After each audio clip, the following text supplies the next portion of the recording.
आपको, जब ये बताने वाले हमें कोई नहीं है। एक पीढ़ी बीच में निकल गई, पूरा गैप हो गया। आपने इस चीज़ को मजाक बना के रख दिया, अध्यात्म को मजाक बना के रख दिया, हर चीज़ को मजाक बना के रख दिया। जब उस चीज़ के ऊपर इन लोगों ने लाइट डाली है कि नहीं ऐसे, अब जब उनकी भी समझ में आया कि हाँ ये चीज़ हमारे पेरेंट्स ने कभी बताई थी, बीच की पीढ़ी पूरी मतलब ऐसे ही चला, टीवी देखा, माहौल देखा। अब जैसे रामायण आई थी, रामायण सबने देखी, सबने उस समय ऐसी चीज़ें होती थी, लेकिन एक बीच में एक ऐसा गैप आया कि कुछ था ही नहीं, ना मीडिया में था, ना टीवी में था, ना कुछ भी ऐसा नहीं था। अब वो चीज़ें आई हैं आपके थ्रू भी, जैसे आप मोबाइल आए, उनका टच आया। उन्होंने भी जैसे गुरुजी ने बीच में बताया कि भाई मैं सिर्फ सत्संग करता था, लेकिन मैंने कभी इन लोगों ने कहा कि यूट्यूब पर डालो, तो जब वो यूट्यूब से हम तक पहुंचा, अब चीज़ चेंज हो रही है। हाँ, यूट्यूब से तो पहुंच गया हमारे तक, लेकिन जो हमारी शिक्षा व्यवस्था है, जैसा कि आप जानते हैं कि जो आर्टिकल है वो 30 और 30A हमें ये परमिशन ही नहीं देता है कि हम अपने धर्म के बारे में जान सकें कि हमारे धर्म क्या है, हमें कैसे पूजा पद्धति करनी है, हमारा दिनचर्या कैसी होनी चाहिए। ये हमारी शिक्षा व्यवस्था से एकदम हट गई है, हमें हमारी शिक्षा व्यवस्था में। तो क्या ये हमें अधिकार नहीं मिलना चाहिए? बिल्कुल मिलना चाहिए, और ये अधिकार तब मिलेगा जब जो हमसे ऊपर बैठे हुए लोग हैं, जिनके पास पावर है, जिनके पास सब कुछ है, जिनके पास बोलने की क्षमता है, वो जब तक आगे आके ये चीज़ें नहीं करेंगे तब तक कोई भी नहीं करेगा। अब जैसे बड़े बड़े मोटिवेटर है वो आगे आए हैं, उन्होंने बताया, गीता का मतलब बताया। इससे पहले गीता क्या था, एक बुक रखी हुई घर में, उस बुक से बस इसके ऊपर वो कभी टीवी पे दिखा देते थे कि मैं गीता की कसम खा के कहता हूँ, उसका मतलब क्या है, उसके अंदर जाके देखो ना, उसको पढ़ो, उसको वो चीज़ किसने बताई, वो इन लोगों ने बताया। हाँ, लेकिन जैसे आप कह रहे हैं कि इन लोगों ने बताया, तो इसी बात पे आप देखेंगे कि बहुत से ऐसे लोग हैं जो ये बात हमारे ही धर्म के लोग हैं, या आप कह सकते हमारे ही लोग हमारे ही बीच में से आए, और वो ये कह रहे हैं कि मंदिर नहीं होना चाहिए। और हमें ये शिक्षा, अगर मंदिर नहीं होता तो हमें ये पता ही नहीं चलता कि पूजा कैसे होती है, किसकी पूजा करनी है, ये तो हमें पता ही नहीं चलती। और वही लोग कह रहे हैं कि हमारे जो है यहाँ पर मंदिर नहीं होना चाहिए, या फिर अस्पताल बनवा दो या स्कूल बनवा दो। देखिए ये क्यों? कई चीज़ें होती हैं, जैसे एक बॉडी में कई सारे पार्ट्स होते हैं, हाथ होता है, आँख होती है, इनके अलग अलग काम हैं, ये पार्ट्स हैं अलग डिफरेंट। तो आपने ये बता दिया कि चलिए एक एजुकेशन सिस्टम बना दिया आपने कि यहाँ पढ़ाई होगी, हॉस्पिटल बना दिया, यहाँ पर ये होगा, यहाँ पे अगर आप बॉडी में किसी भी एक पार्ट को मिस कर दोगे तो आपकी बॉडी का पूरी ना मिलेगी। आपकी जगह हाथ नहीं होगा, पैर की जगह पैर नहीं होगा, या एक हाथ होगा एक पैर होगा, फिर आपकी पूरी बॉडी काम करेगी।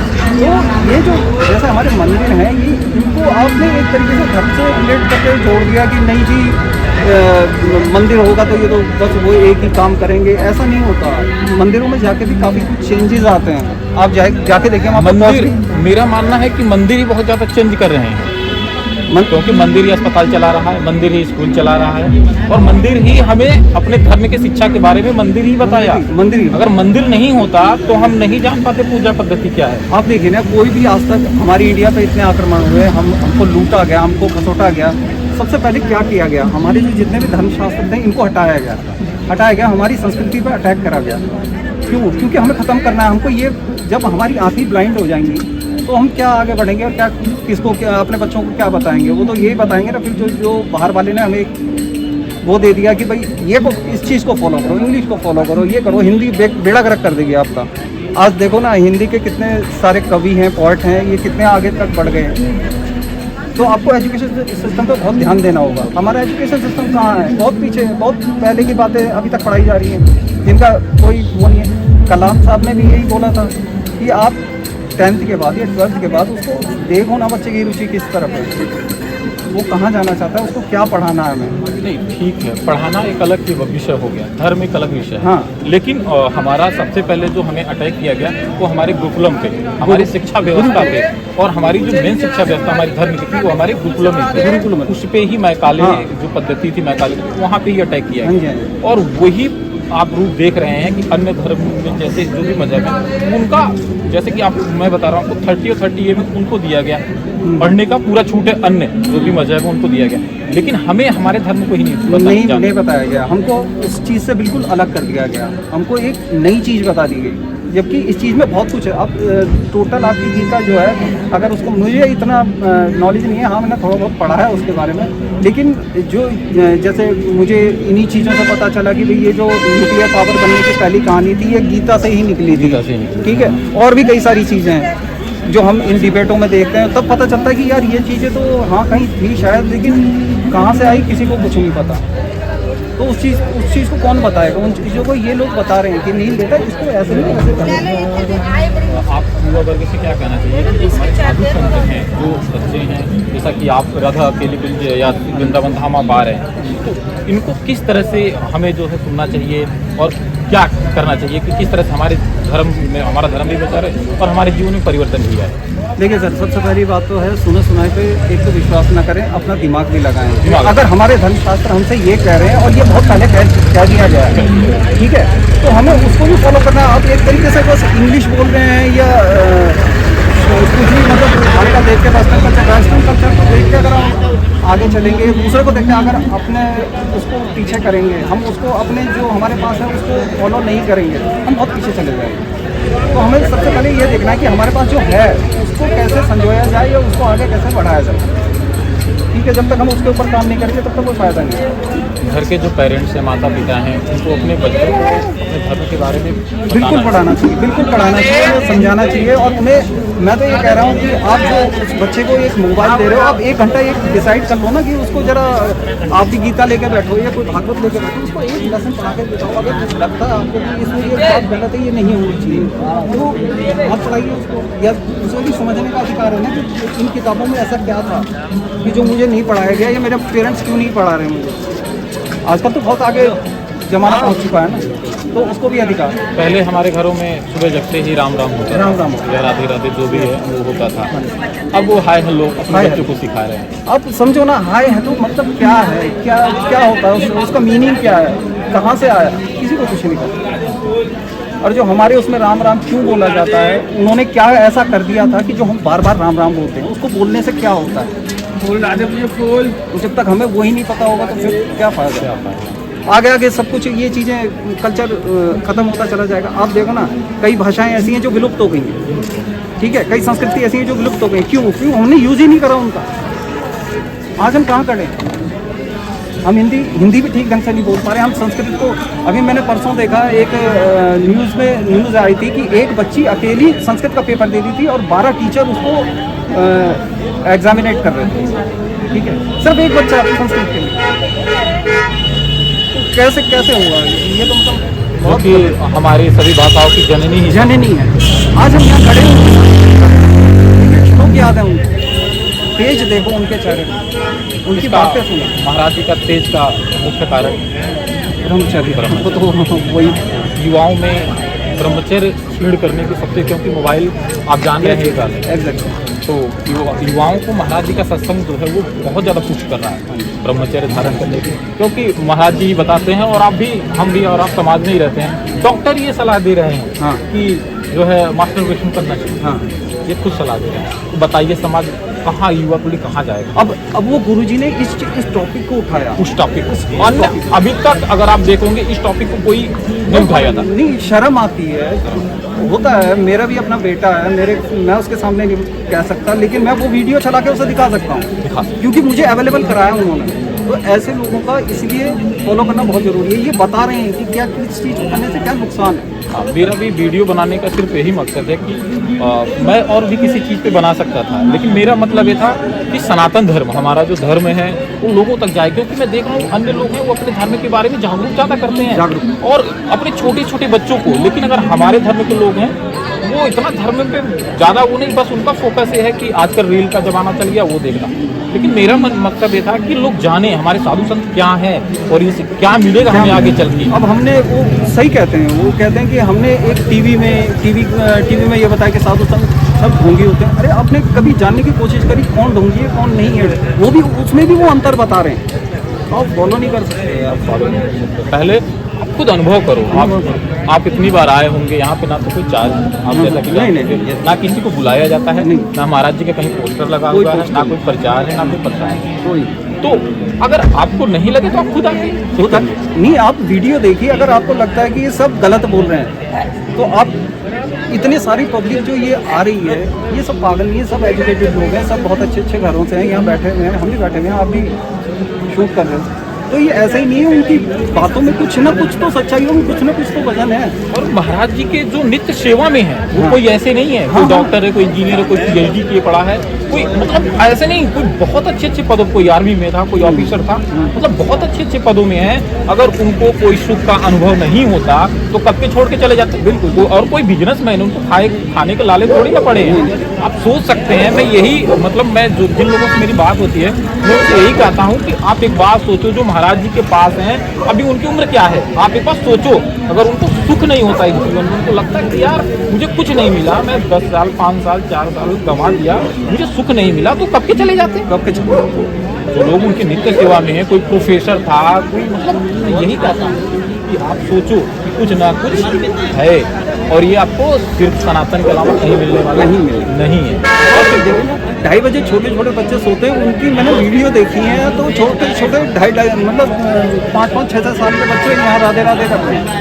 कितना अच्छा चेंज आ गया, ठीक है। उनके चेहरों पर चमक देखिए, क्या गलत चलेंगे वो बच्चे? नहीं, कभी नहीं चलेंगे। ऐसे ही हमारे समाज में कुछ ऐसे लोग होना चाहिए, जैसे महाराज जी कहते हैं कि अगर मेरे में, क्योंकि महाराज जी का वृंदावन की निष्ठा है, अनन्य निष्ठा है, और महाराज जी का कुछ स्वास्थ्य भी ठीक नहीं। महाराज जी कहते हैं कि अगर मेरा स्वास्थ्य ठीक होता तो मैं जाके स्कूलों में पहले ये बताता कि ब्रह्मचर्य क्या है, इस पे जरूर ध्यान दिया जाए। तो मेरा मानना ये है कि अब जो साधु संत हैं या जो भी लोग हैं, उनको ज़्यादातर, या हमारे जो समाज में जो भी युवा वर्ग है, या जो उनके माता पिता हैं, माता पिता को खुल के आना पड़ेगा अपने बच्चों के साथ। महाराज जी कहते हैं कि आपको अपने बच्चों के साथ खुल के आना पड़ेगा, तभी हमारी जो युवा पीढ़ी है वो सुधरेगी। वो बिल्कुल सही जगह पर पॉइंट आउट कर रहे हैं कि मतलब आप जो पीछे हो गया, जो पीछे गए वो गए, लेकिन जो आने वाली पीढ़ी है कम से कम वो तो सुधरे, वो तो समझे कि हम क्या छोड़ रहे हैं पीछे। इतना कॉस्टली चीज़ हम पीछे छोड़ते जा रहे हैं, हम एक उस चीज़ के पीछे भाग रहे हैं जिसका मतलब कुछ होना ही नहीं। ना आपको शांति मिलनी है, आप कब ख़त्म ही हो जाओगे आप, लेकिन आपको मतलब जहाँ आपको पहुँचना चाहिए वहाँ आप पहुँच नहीं पाओगे, तो मिसिंग तो जीवन जाना ही जाना। ये सबको पता है, सबको पता है, लेकिन उसके लिए करना क्या है वो बता रहे, तो आप एक्सेप्ट करिए ना। महाराज जी किसी से ये नहीं कहते हैं कि आप पूरा दिन माला लेके बैठे। बिल्कुल ऐसा कोई सही बात है कि ऐसा कोई नहीं है कि जो पूरा दिन पढ़ाई करता हूँ, पूरा दिन काम करता हूँ। बिल्कुल 12-12 घंटे 14-14 घंटे आज के लोग मोबाइल पे बिता रहे हैं, तो क्या 12 मिनट 24 मिनट तो नाम में नहीं दे सकते। मैंने परसों भी एक डॉक्टर का इंटरव्यू देखा, तो वो डॉक्टर पता नहीं कहाँ के थे, एम्स के थे, मैंने वैसे ही देख रहा था, तो उन्होंने कहा कि अगर कोई पेशेंट आता है तो मैं उससे यही कहता हूँ ऑपरेशन थिएटर जाने से पहले कि आप जो है भगवान को याद करिए थोड़ी देर। जो भी वो कहते होंगे छोटा मोटा या कोई घबरा रहा है, तो उन्हें जो पॉडकास्ट शूट कर रहे थे उन्होंने कहा सर आप इन चीज़ों को मानते करें, मैं बहुत ज़्यादा इन चीज़ों को मानता हूँ और आज तक मेरे हाथ से कभी कुछ गलत हुआ नहीं। सोचिए आप इस लेवल पे काम कर रहे हैं, इस लेवल पे काम कर रहे हैं। और ऐसे महाराज जी, और मैं तो शुक्र मनाता हूँ यूट्यूब का या जो सोशल मीडिया का, हम लोगों को बीच में आया। अगर सोशल मीडिया नहीं होता तो शायद हम महाराज जी तक बड़ी मुश्किल होगी। महाराज जी को भी वो जो नए बच्चे आए थे जो बने हैं बिल्कुल, उन्होंने ये बताया नहीं महाराज जी इनसे बहुत प्रेरणा मिलती है। हम भी कई बार हमारे ऐसे क्वेश्चन थे, मेरे खुद के क्वेश्चन थे कि मतलब ऐसे जवाब दिए उन्होंने कि समझ में आ गया कि नहीं यार गलती हो रही है, यहाँ पे गलती हो रही है। ये चीज़ मुझे किसी ने समझाई, वो चीज़ मुझे पता चली। वो सब कैसे हुआ, यूट्यूब से, इन्हीं चीज़ों से हुआ। वो तो शुक्र है उनका, उन्होंने परमिशन दे दी कि नहीं आप यूट्यूब पे डाल लो ये तो ऐसे जो लाखों करोड़ों का कल्याण हो रहा है कैसे क्योंकि बहुत कम लोगों को विश्वास जम पाता है, और जम के रह पाना ये बड़ा मुश्किल, बहुत मुश्किल। परिवर्तन तो इतना हुआ कि मतलब पहले होता था कि नहीं यार पैसा ही सब कुछ है, इसी को कमाएंगे तो कभी आपको रेस्पेक्ट मिलेगी, सब चीज़ होगा, रेपुटेशन बनेगी। सत्संग सुनने में ऐसा लगा थोड़ा मतलब ठहराव है कि नहीं ये सब कुछ नहीं है, इससे अलग भी बहुत कुछ है।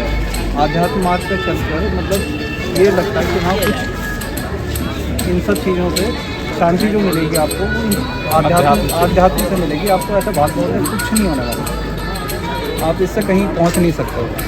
इसके पहले आपके घर में जो है वो भागवतिक माहौल था, या फिर आप सत्संग से ये परिवर्तन आया? एक्चुअल मेरे दादाजी जो ब्राह्मण थे, मतलब पंडित पंडिताई का काम करते थे, तो बस इतने तक ही सीमित थे। वो अपनी प्रवचन थोड़े बहुत करते थे, बातें जो उन्होंने पढ़ी थी। लेकिन हाँ, जब से ये देखा है तब से आप कह सकते हो कि हाँ, थोड़ा सत्संगी माहौल हमारे घर में बनना शुरू हुआ जब से इनके वीडियो देखने शुरू करें हमने।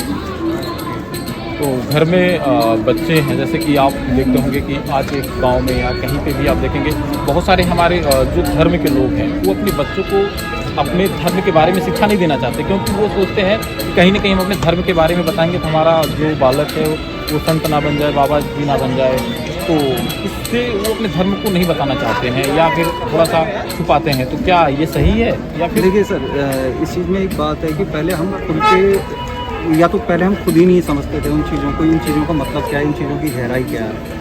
तो हमें जो हम ये आपकी मीडिया या इन सब चीज़ों में हम देखते थे कि नहीं, इंग्लिश बोलना ही बहुत ज़रूरी है, इसके बगैर कुछ होगा नहीं।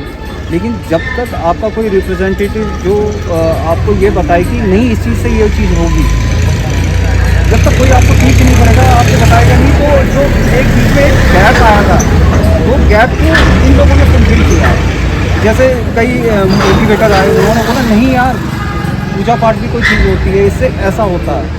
तो जब तक उस चीज़ के बारे में पेरेंट्स को ही नहीं पता था, तो अपने बच्चों को क्या बताते? तो वो भी वही चीज़ फॉलो कर रहे थे कि नहीं, यही चीज़ अच्छी है, इंग्लिश से ही आपको आगे वो पहचान मिलेगी। इन लोगों ने ये बताया नहीं, इंग्लिश इससे पहले गुरुकुल के बारे में कौन जानता था? कोई नहीं जानता था।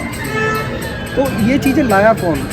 आपका जो पीछे से एक, जिसे हम कहते हैं, जैसे हम क्लास में जाते हैं, टीचर होते हैं, वो बताते हैं कि भाई 2 + 2 = 4।